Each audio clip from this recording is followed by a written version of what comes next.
Hey, it's me again.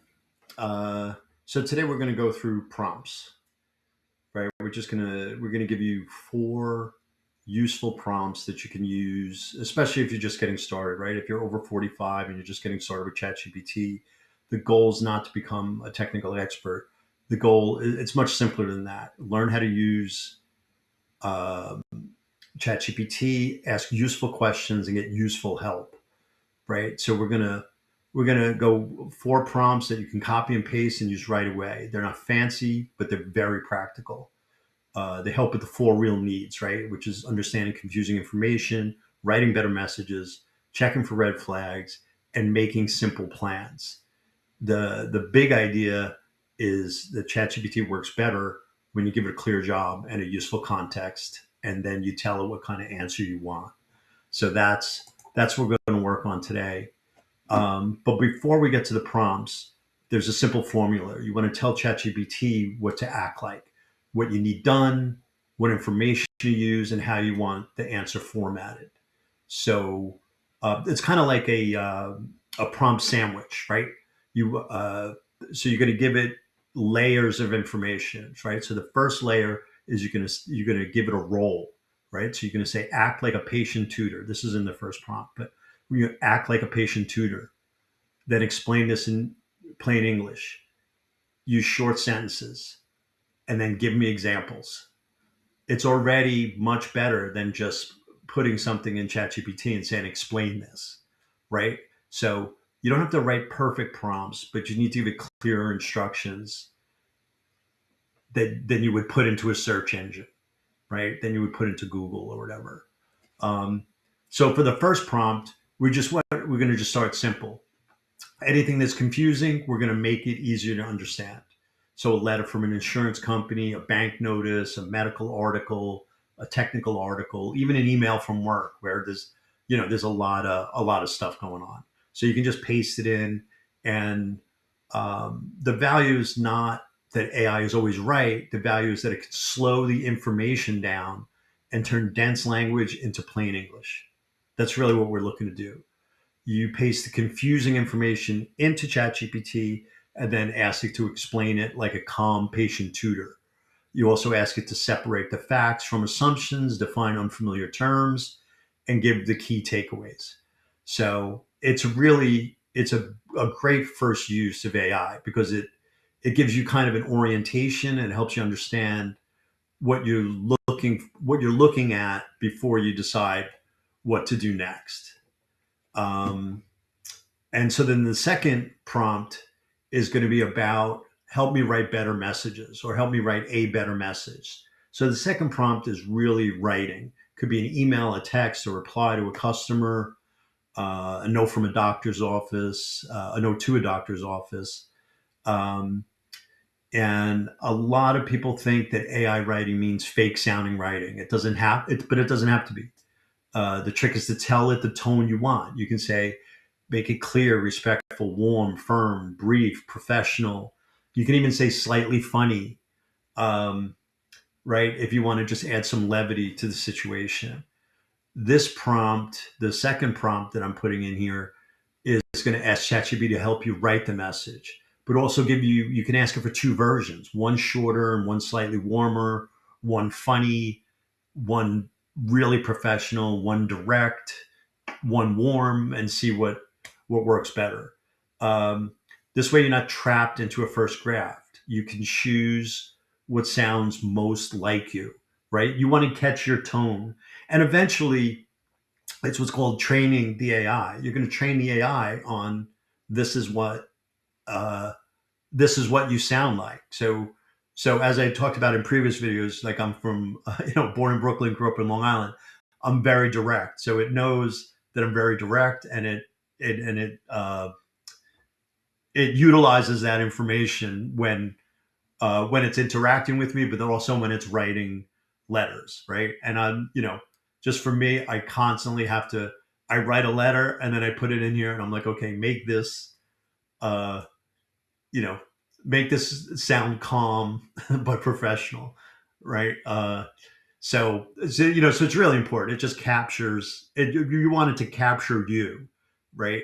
Um, So that's what's really important, and then it starts becoming fun, right? And then it also becomes second nature. It just you're just able to just start talking and be like, okay, make this professional and calm but direct. So you'll understand more, and it will understand more. So that was the second prompt, helped you write better messages. And the third prompt is to check for red flags, right? So we all get fraudulent emails. You don't know what's going on. You don't know what's true. So this is for specific uh, or suspicious emails, texts, calls, any online offers, invoices, links, or any message that the kind of the category is messages that create pressure. So um, AI is not your only source of truth, but it's a useful second set of eyes, right? So I mean, you already made kind of a judgment call that this seems suspicious. So now we're just going to confirm it using ChatGPT. So it looks for pressure tactics, strange wording, etc. But really, with this, it's really important that you don't click any links, you don't provide any personal information. You also don't treat ChatGPT as the final authority, right? It's a second set of eyes. Like I said before, you just want to kind of look at this and say, okay, give me some information about this, based on what what's out there, right? It's really comprehensive what it's going to match it against. Um, and then so you use it to organize your thinking, right? Before you go through official channels. And then you can use the second prompt to be like write a letter, if you want. I've done that before. I've written a letter. I've gotten, they have like a cadence that they'll send you, right? So instead of just sending one, they might send two or three messages to gain familiarity. Um, and so in those situations, at one point, I had done the research. I ran this prompt, and then I did a little further research, and then I responded back like, "Oh, well, I see that your company's located here, but I noticed on LinkedIn that it's not connected to this, and that there's a potential lawsuit against you in the state of Florida." And then they stopped sending me emails. So. Uh, so it's a very useful tool, and as you get used to it, you're gonna get much more comfortable with using it.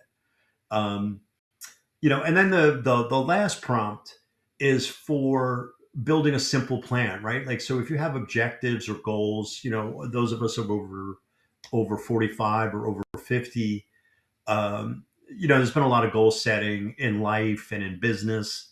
So, a lot of people set goals like I need to get organized, I want to get in shape, or something. It's too vague. You want like specific, measurable results, right? You don't want to be like, I need to learn AI. You want a linear and logical progression on things. So this prompt asks ChatGPT to turn the goal into a simple plan, right? With steps, timing, materials, possible obstacles, and then the first actions to take. The key is to ask for a plan that's realistic and saves you time and energy, right? Realistic for your time and energy, right? Because it's going to know you. So you're not asking for some pie in the sky or some fantasy. You're asking for a usable plan. So that's what this prompt's going to be for, is to build a simple plan. So I want you to build a simple plan. So these are the the four prompts to save. I'm going to try to make them as accessible. It might not be easy to capture the images, so I'm going to put them in the video description. All four prompts are going to be in there, so you can just copy and paste them. But the thing is to use them today, right? So the first prompt is make things easy to understand. Then the second prompt, we're going to help you write better messages. The third prompt is to check for red flags. The fourth is to build a simple plan. So if you're new to AI, like I said, don't do everything at once. Use one prompt, get a useful result, then repeat it, and then confidence comes from use, right? Not watching from the sidelines. So it's really important.